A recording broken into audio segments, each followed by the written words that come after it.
Hello friends, ಎಲ್ಲರಿಗೂ ನಮಸ್ಕಾರ. ಇವತ್ತು ಡೇ 86 ಮತ್ತು 87 2 ದಿವಸದ ವೀಡಿಯೋವನ್ನು ಹಾಕ್ತಾ ಇದ್ದೇನೆ. ಇವತ್ತಿನ ದಿವಸ ನನ್ನ ಡಯಟ್ ಜರ್ನಿ ಹೇಗಿತ್ತು, ಏನೆಲ್ಲ ತಿಂದೆ ಅನ್ನೋದನ್ನು ಶೇರ್ ಮಾಡ್ತಾ ಇದ್ದೇನೆ. ಇವತ್ತು ಮಾರ್ನಿಂಗ್ ಜೀರಾ ವಾಟರ್ ಕುಡಿತಾ ಇದ್ದೇನೆ. ಜೀರಿಗೆ ಆಮೇಲೆ ಅದಕ್ಕೆ ಬಡೆ ಸೊಂಪು ಅಥವಾ ಸೋಂಪಿನ ಕಾಳು ಹಾಕಿ 5 ನಿಮಿಷ ಕುದಿಸ್ಕೊಂಡು ಕುಡಿಯೋದು. ಇದಕ್ಕೆ ಬೇಕಾದರೆ ನೀವು ಲೆಮನ್ ಕೂಡ ಆ್ಯಡ್ ಮಾಡ್ಬೋದು. ಈ ಒಂದು ಮಾರ್ನಿಂಗ್ ಡ್ರಿಂಕನ್ನು ಈಗ ಡೈಲಿ ಕುಡಿತಾ ಇದ್ದೇನೆ. ಜೀರಿಗೆ ನಮಗೆ ಈ ಒಂದು ಬೇಸಿಗೆಯಲ್ಲಿ ದೇಹಕ್ಕೆ ತುಂಬ ಒಳ್ಳೆಯದು. ಹಾಗೆ ಡೈಜೆಷನನ್ನು ಕೂಡ ಇಂಪ್ರೂವ್ ಮಾಡುತ್ತೆ. ಹಾಗೆ ಫ್ಯಾಟ್ ಬರ್ನ್ ಮಾಡಲಿಕ್ಕೆ ಕೂಡ ಹೆಲ್ಪ್ ಮಾಡ್ತದೆ. ಹಾಗಾಗಿ ಜೀರಾ ವಾಟರನ್ನು ಕುಡಿತಾ ಇದ್ದೇನೆ. Next morning high protein dosa ರೆಸಿಪಿಯನ್ನು ಮಾಡ್ತಾ ಇದ್ದೇನೆ.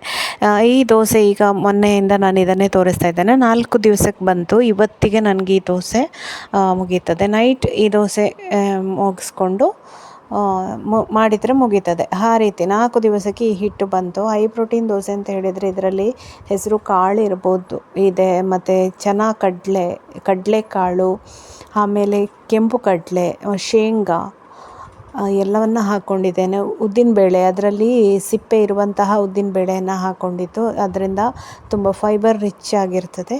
ಹಾಗಾಗಿ ಈ ಮಾರ್ನಿಂಗ್ 2 ದೋಸೆಯನ್ನು ತಗೊಂಡಿದ್ದೇನೆ, ನೈಟ್ 1 ದೋಸೆ, ಆ ರೀತಿ ತಿಂತಾ ಇದ್ದೇನೆ.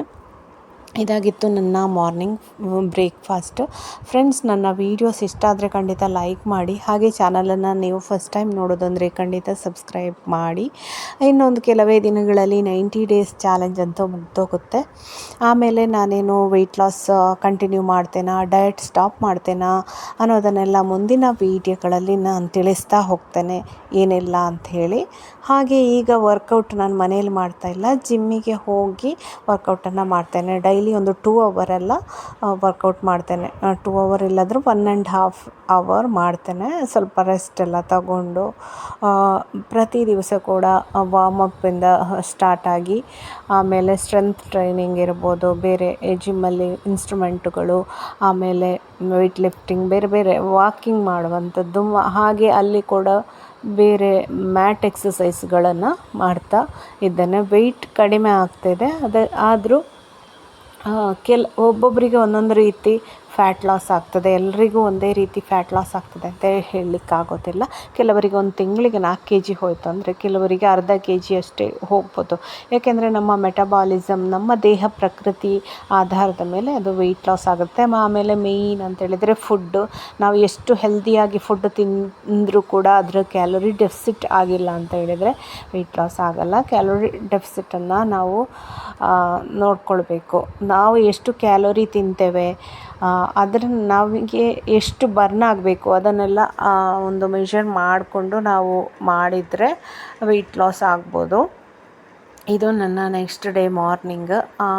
ಅದೇ ದೋಸೆ, ಅದೇ ಬ್ರೇಕ್ಫಾಸ್ಟ್ ಆಗಿತ್ತು.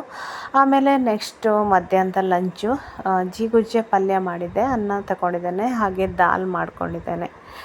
ಮಾಮೂಲಿಯಾಗಿ ಇದೇ ರೀತಿ ಇರ್ತದೆ ನನ್ನ ಡಯಟ್. ಇನ್ನೂ ಹೈ ಪ್ರೋಟೀನ್ ಏನಾದರೂ ಮಾಡಬೇಕು, ಅಥವಾ ಪ್ರೋಟೀನ್ ನನ್ನ ಒಂದು ಡಯಟಲ್ಲಿ ಕಡಿಮೆ ಆಗ್ತದೆ, ಅದನ್ನು ಆ್ಯಡ್ ಮಾಡಬೇಕು ಅಂತೇಳಿ ಅಂದ್ಕೊಂಡಿದ್ದೇನೆ. ನೆಕ್ಸ್ಟ್ ಇಂಪ್ರೂವ್ಮೆಂಟ್ ಏನು ನನ್ನ ಮುಂದಿನ ಡಯಟ್ ಜರ್ನಿ ಮುಂದುವರಿಯುತ್ತಾ, ಅಥವಾ ಯಾವ ರೀತಿ ನಾನು ಅದನ್ನು ಮಾಡ್ತೇನೆ. ಯಾಕೆಂದರೆ 3 ತಿಂಗಳಲ್ಲಿ ನಾನು ಅಂದ್ಕೊಂಡ ರೀತಿಯಲ್ಲಿ ನಂಗೆ ರಿಸಲ್ಟ್ ಸಿಗಲಿಲ್ಲ. ಯಾಕೆ, ಎಲ್ಲಿ ಮಿಸ್ಟೇಕ್ ಆಯಿತು, ಏನು ತಪ್ಪಾಯಿತು ಅನ್ನೋದನ್ನು ನೋಡಬೇಕು. ಇದು ನೆಕ್ಸ್ಟ್ ಡೇ ಮಾರ್ನಿಂಗ್, ಅಂದರೆ 87ನೇ ದಿವಸ. ಜೀರಾ ವಾಟ್ರನ್ನು ಕುಡಿತಾ ಇದ್ದೇನೆ. ಹಾಗೆ ದೋಸೆಯನ್ನು ಮಾಡ್ಕೊಂಡಿದ್ದೇನೆ, 2 ದೋಸೆ. ಅದಾದ ನಂತರ ನೆಕ್ಸ್ಟ್ ಲಂಚಿಗೆ ದಾಲ್, ಆಮೇಲೆ ಮೊಸರು ನಾನು ತಗೊಂಡಿದ್ದೇನೆ. ಇಲ್ಲಿ ವಿಡಿಯೋದಲ್ಲಿ ತೋರಿಸ್ಲಿಕ್ಕೆ ಬಿಟ್ಟೋಯ್ತು ನನಗೆ. ಹಾಗಾಗಿ ಕನ್ಸಿಸ್ಟೆನ್ಸಿಯಾಗಿ ನಾವು ವರ್ಕೌಟ್ ಮಾಡಿದರೆ ನಮಗೆ ಒಳ್ಳೆ ರಿಸಲ್ಟ್ ಬಂದೇ ಬರ್ತದೆ. ಮಾರ್ನಿಂಗ್ ಒಂದು ಟೀ ಅಂತೂ ಕುಡಿತೇನೆ ನಾನು, ಯಾಕೆಂದರೆ ಟೀ ಒಂದು ಹ್ಯಾಬಿಟ್ ಆಗಿಬಿಟ್ಟಿದೆ. ಅದಿಲ್ಲ ಅಂದರೆ ತಲೆನೋವು ಬರುತ್ತೆ.